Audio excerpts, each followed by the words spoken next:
1 Reis. Capítulo 12. Roboão foi a Siquém, onde todo Israel havia se reunido para proclamá-lo rei. Quando Jeroboão, filho de Nebate, soube disso, voltou do Egito, para onde havia fugido do rei Salomão. Os líderes de Israel convocaram Jeroboão, e ele e toda a comunidade de Israel foram falar com Roboão. Seu pai foi muito duro conosco, disseram. Alivie a carga pesada de trabalho e de impostos altos que seu pai nos obrigou a carregar. Então seremos seus súditos leais. Roboão respondeu: Dei-me 3 dias para pensar. Depois, voltem para saber minha resposta. E o povo foi embora. O rei Roboão discutiu o assunto com os homens mais velhos que haviam sido conselheiros de seu pai, Salomão. O que vocês aconselham? Perguntou ele. Como devo responder a este povo? Eles disseram: se o Senhor estiver disposto a servir este povo hoje e lhe der uma resposta favorável, eles serão seus súditos leais para sempre. Mas Roboão rejeitou o conselho dos homens mais velhos e pediu a opinião dos jovens que haviam crescido com ele e agora o acompanhavam. O que vocês aconselham? Perguntou ele. Como devo responder a este povo que deseja que eu alivie as cargas impostas por meu pai? Os jovens responderam: você deve dizer o seguinte a essa gente que diz que seu pai foi muito duro com eles e que pede alívio: meu dedo mínimo é mais grosso que a cintura de meu pai. Sim, meu pai lhes impôs cargas pesadas, mas eu as tornarei ainda mais pesadas. Meu pai os castigou com chicotes comuns, mas eu os castigarei com chicotes de pontas de metal.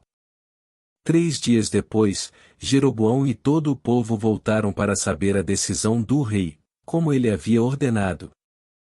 Roboão lhes respondeu com aspereza, pois rejeitou o conselho dos homens mais velhos e seguiu o conselho dos mais jovens.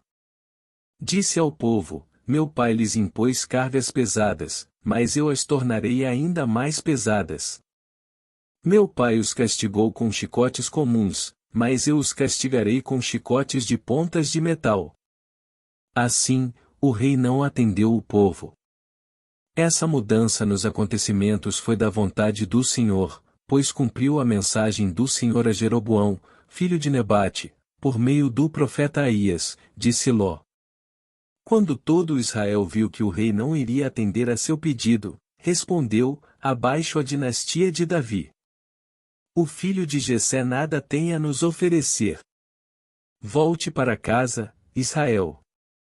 E você, Davi, cuide de sua própria casa. Então o povo de Israel voltou para casa. Roboão, porém, continuou a governar sobre os israelitas que moravam nas cidades de Judá. O rei Roboão enviou Adonirão, encarregado dos trabalhos forçados, para restaurar a ordem, mas o povo de Israel o apedrejou até a morte. Quando essa notícia chegou ao rei Roboão, ele subiu rapidamente em sua carruagem e fugiu para Jerusalém. E até hoje as tribos do norte de Israel se recusam a ser governadas por um descendente de Davi. Quando o povo de Israel soube que Jeroboão tinha voltado do Egito, convocou uma assembleia e o proclamou rei sobre todo Israel. Apenas a tribo de Judá permaneceu leal à família de Davi. Quando Roboão chegou a Jerusalém, mobilizou os homens das tribos de Judá e Benjamim, 180.000 dos melhores soldados, para guerrearem contra Israel e recuperarem o reino. Deus, porém, falou a Semaías, homem de Deus: diga a Roboão, filho de Salomão, rei de Judá, e a todo o povo de Judá e Benjamim, e ao restante do povo: assim diz o Senhor, não lutem contra seus compatriotas, os israelitas. Voltem para casa, pois eu mesmo fiz isso acontecer. Eles obedeceram à palavra do Senhor e voltaram para casa, conforme o Senhor havia ordenado. Então Jeroboão fortificou a cidade de Siquém, na região montanhosa de Efraim, e se estabeleceu ali. Mais tarde, fortificou Peniel.